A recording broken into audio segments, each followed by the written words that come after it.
Hello and welcome to the second edition of Horizon, the videos in of JM Financial Services. What has been happening in the world today is on one hand surprising, on the other it is shocking. And we are referring to the banking crisis that's shaken the confidence of the people across the world. Three large banks in the United States closed down, and one major European bank also got into trouble. So let's look at this entire situation and understand what's happening over there. We call this the banking crisis in the US version 2023. Now there's a background to every single event. What is happening today, there are roots which date back to a few years, sometimes a few months, sometimes a few decades. What are the things behind what happened in 2023?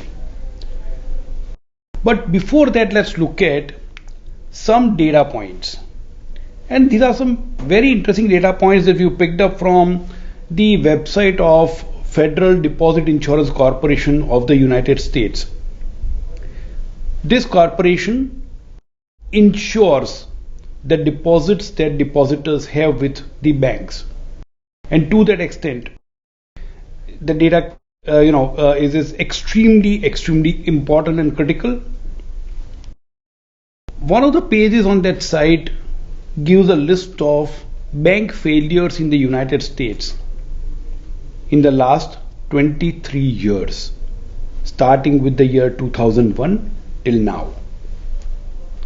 Very interestingly, out of these 23 years, there have been 5 years which did not see a single bank failure. Turn this statistic around, it actually means 18 out of 23 years there were some or the other banks failing in the largest economy in the world. Now this is not shocking. This doesn't even get media attention.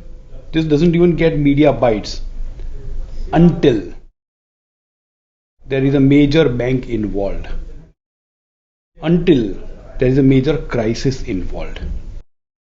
And what we've observed over the years is that these banking crises take place in few years together, and there are gaps in between. Prior to 2023, we saw a banking crisis which eventually turned out to be a global financial crisis. That was in 2008-2009.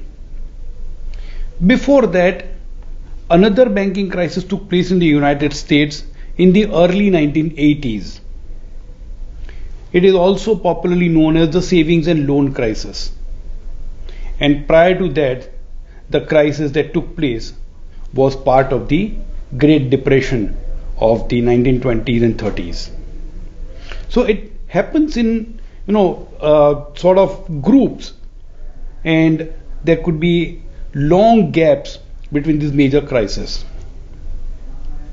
However, the crisis of 2023 differs from the crisis of 2008-9 in two significant ways. And the first one, in 2008-9, during the global financial crisis, 165 banks in the US failed. In the year 2023, 3 banks have failed. Now, in terms of number of banks involved, it looks to be a minor crisis today. 165 banks then, 3 banks today. But if you look at the size of the assets of these banks, combined size of the assets, those 165 banks, the combined asset size was $544 billion. The combined size, I'm repeating, was $544 billion in 2008-9. And what was the size in 2023? just $4 billion more than that amount, $548 billion. So while there were banks like Washington Mutual, a very large bank, which failed in 2008-9, it's among the largest banking failures. This time, these three banks which have failed are among the top 7 banks that have failed in the history of United States. The big guys have failed this time. The second difference is in the reason behind the failure. In 2008-9, it was largely about the credit risk, which is when the money is lent to borrowers who had limited repayment capacity or poor credit history or poor credit rating. The loans were given to those kind of borrowers.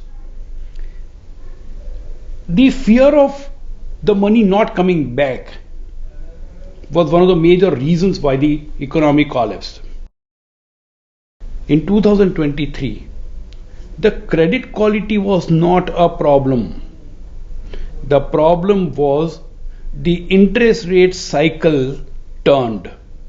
And from a prolonged low interest rate regime, the United States saw interest rates rising.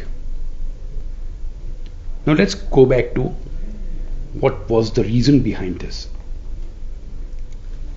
We saw some time back that there was shortage of food items across United States and Europe. There was a very high inflation. In fact, in the last month's videos we have covered this part as well, the troubled world. So high inflation prompted the central banks to act to bring it down. And the way the central banks across the world operate is when they want to bring down the inflation, they increase the interest rates. So when the inflation is high and it has to be brought down, interest rates are increased.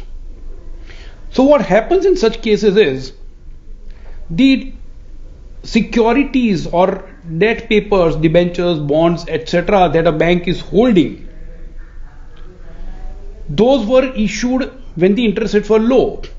Now the interest rates in the economy have gone up. So the value of the old debentures, bonds, government securities, that value comes down. When the interest rates in the economy go up, prices of bonds and debentures in the market go down. And when that happens, the investments that banks have made in various such securities, the values of those securities go down.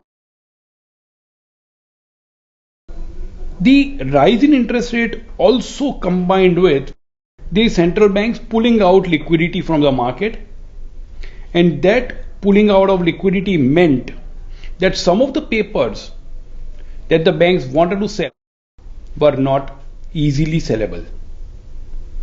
So this was a different crisis. The previous crisis was largely on account of credit risk. This crisis was on account of what we popularly call the interest rate risk. However, as we just mentioned, the roots of the crisis are somewhere else. The seeds are sown at one point in time and the fruits are realized later. So the war between Russia and Ukraine, which actually resulted in disrupting the global supply chain of commodities and food items, led to the inflation. That inflation had to be countered through rise in interest rates. And that rise in interest rate, and there was a casualty in form of some of the banks. Second point, which is very similar to global financial crisis also. Prior to the crisis in 2008-9 or 2023, there was humongous liquidity floating around, largely facilitated by the respective central banks of the countries. When some events start to take place, like we just mentioned about the inflation, the liquidity has to be pulled out of the market, and when the liquidity is pulled out, many times you see problems emerging somewhere or the other, simply because when there is excess liquidity, some of the risk management norms get loosened. And this is precisely what we are seeing today. The banks which were stronger in their risk management policies, they have survived the crisis.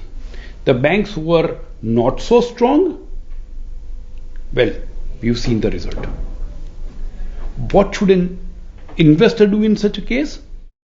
What, as an investing community, we should look at? Eventually, this crisis are part and parcel of economic cycles. They would come and go. If we are long-term investors, we need to stay focused on our long-term investments. Having said that, it is always prudent to have a diversified portfolio of good quality securities. That's the best defense that any investor can look forward. Thank you so much. Investment in securities market are subject to market risks. Read all the related documents carefully before investing. This issue related to the supply chain and the rising inflation or the shortage of food items was covered in our previous videos. In order to watch that video, click on the link that you see on the screen right now.